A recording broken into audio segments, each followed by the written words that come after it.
Our AI SEO or GEO strategy is something we call prioritized GEO, and we built this specifically to help brands avoid this mistake of chasing these tactics that we don't think really matters. So all of these on-site tactics, like you got to change your schema, you need to add FAQs to your site, you got to have question and answer format for your headers and things like that, we are grouping all of them into tier 3, which we think is the least important tier. The only queries that matter when you're doing AI SEO are queries where the user is asking the AI bot about product recommendations or service recommendations that are in your space. Because the old-fashioned SEO where you do top-of-funnel content around tips for this and how to do that, ChatGPT and all will just answer that by themselves. So they're not going to cite you, they're not going to mention brands. This is the way brands and marketing teams can get themselves in the discussion and influence LLMs. If you're looking to hire an AI SEO agency, how do you even pick? AI SEO is so new. People can't even agree on what to call it. Call it GEO, AEO, AI SEO. And so what do you look for? We are one of those agencies, and we've been doing regular SEO for about a decade. And recently, like a lot of other SEO agencies, we're also doing AI SEO. And we have thought carefully about how we should do AI SEO and therefore what makes a good AI SEO process. And as a result, we've seen what agencies are doing things in what we think is the right and responsible way, and what other ones are recommending tactics to companies we end up talking to that we think are just not doing anything. And so these companies are being sold kind of nonsense tactics. So we're going to go over in this video 4 factors that we, in our experience, actually doing AI SEO for dozens of clients, think differentiates someone who knows what they're doing in AI SEO and not. And so you can decide to use these factors to evaluate an AI SEO agency you're thinking of hiring. Factor number 1. Does the agency understand the connection between traditional SEO and AI visibility, or GEO or AEO?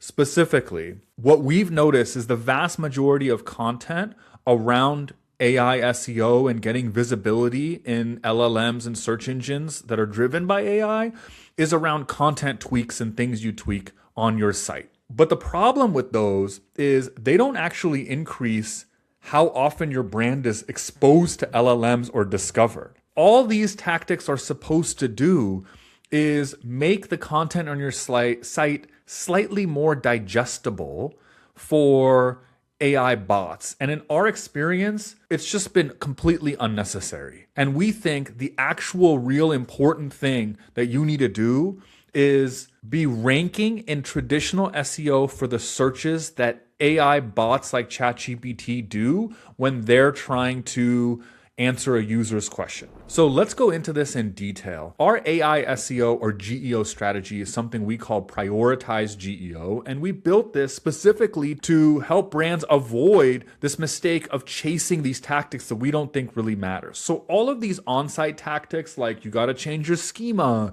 you need to add FAQs to your site, you got to have question and answer format for your headers and things like that, we are grouping all of them into tier 3, which we think is the least important tier. And there's just on-site tactics. Most of the evidence that we've seen and in our own research, this doesn't do much. Instead, we think the place to focus is on tier 1 and 2, which is to expose your brand to these LLMs like ChatGPT via traditional web search, meaning SEO. Why? Because the only queries that matter when you're doing AI SEO are queries where the user is asking the AI bot like ChatGPT, Gemini, Claude, about product recommendations or service recommendations that are in your space. Because the old-fashioned SEO where you do top-of-funnel content around tips for this and how to do that, ChatGPT and all will just answer that by themselves. So they're not going to cite you, they're not going to mention brands. If you sell project management software and someone's asking ChatGPT for project management tips or strategies, it will just have a conversation and answer that and give it tips and strategies without mentioning your software, once, unless the conversation naturally turns to how do I implement this and use software. So that also represents the user moving the conversation towards product recommendations. So the number one thing that you have to understand is AI SEO is about getting these AI tools to recommend your product or service when the user is asking for that or the AI tool has determined the user needs that. So that we call bottom of funnel content. So for bottom of funnel content, LLMs like ChatGPT essentially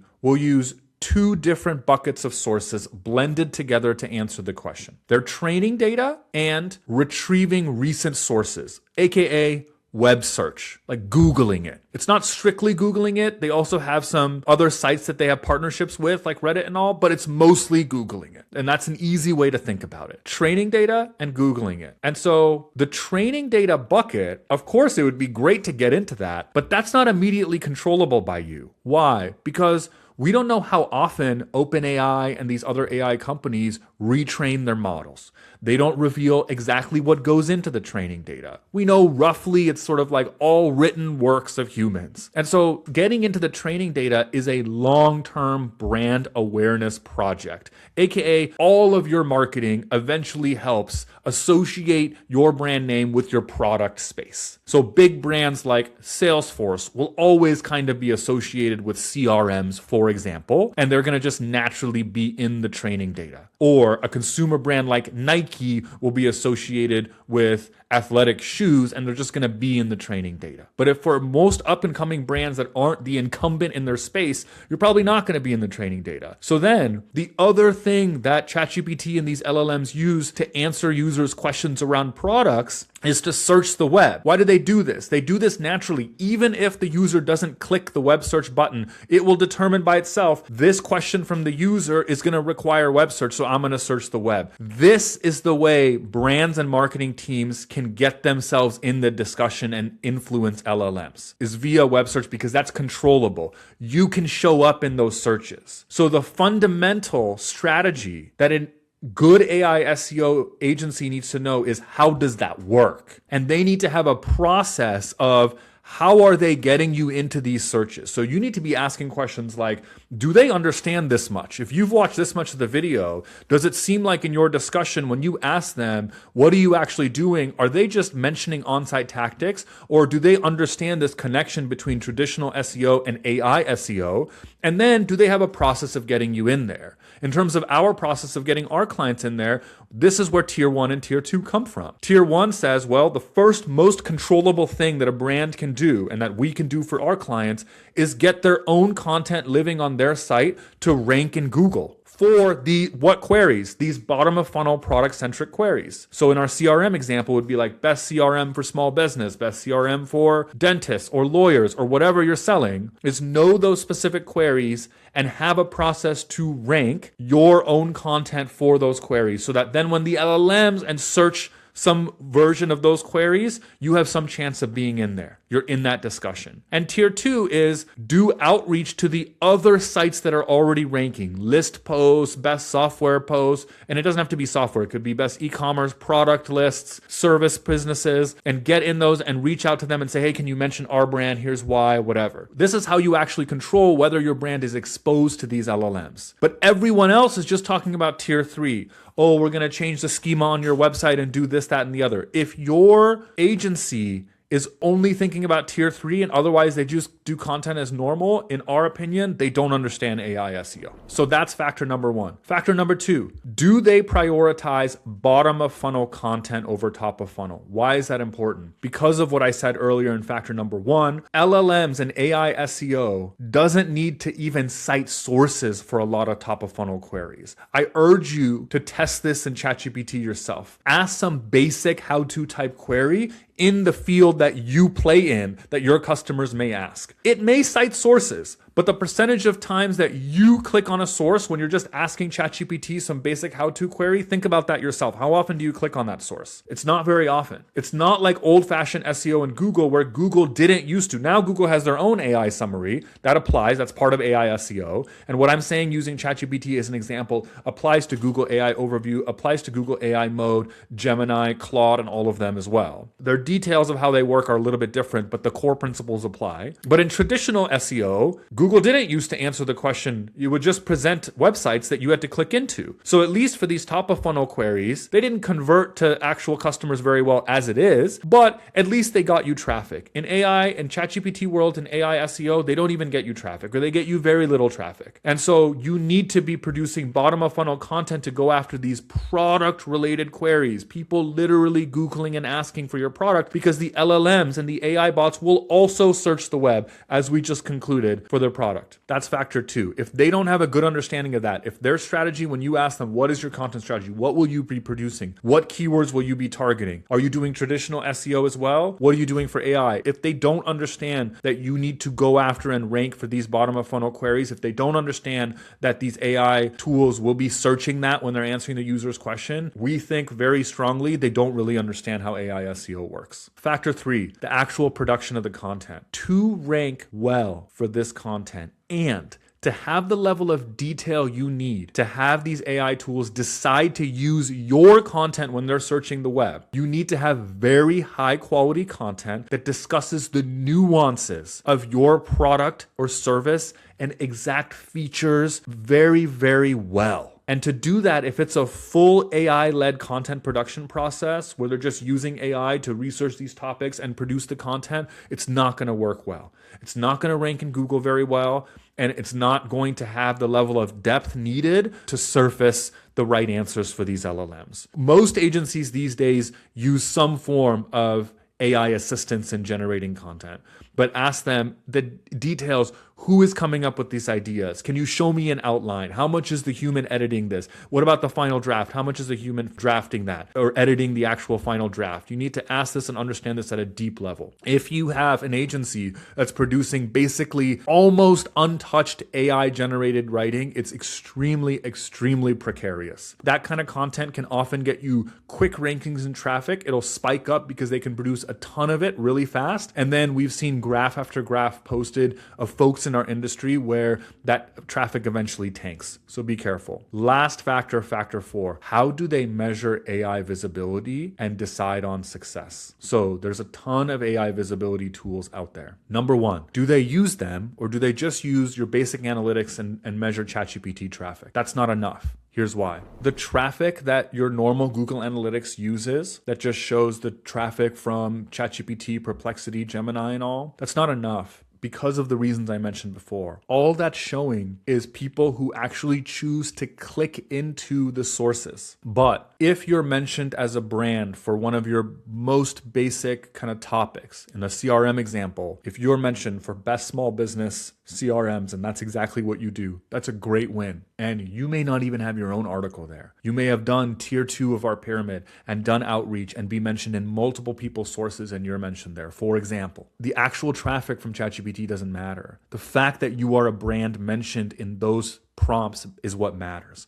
So they need to track that, and you're not going to see that inside Google Analytics. So what you need to look for when they're actually tracking in these other tools is, do they understand that measuring AI visibility on a single prompt basis is actually not enough? Here's why. There's a massive variance in the actual results of these AI tools. So for example, if you ask best small business CRM today, and then you ask the same thing again tomorrow, it'll give you different results. If you ask and your colleague asks, it'll give you different results. If you ask and then just open a new incognito window and ask again, it'll give you different results. There's a randomness built into it. So just whether or not you're showing up for one prompt is not enough. You're going to be measuring random noise. In addition, you don't know. Unlike traditional Google where there's known search volumes because everyone searches these little specific phrases, you don't know in ChatGPT, for example, exactly how the user is going to talk about it. We've asked our clients that said they found us on ChatGPT, send us the chats.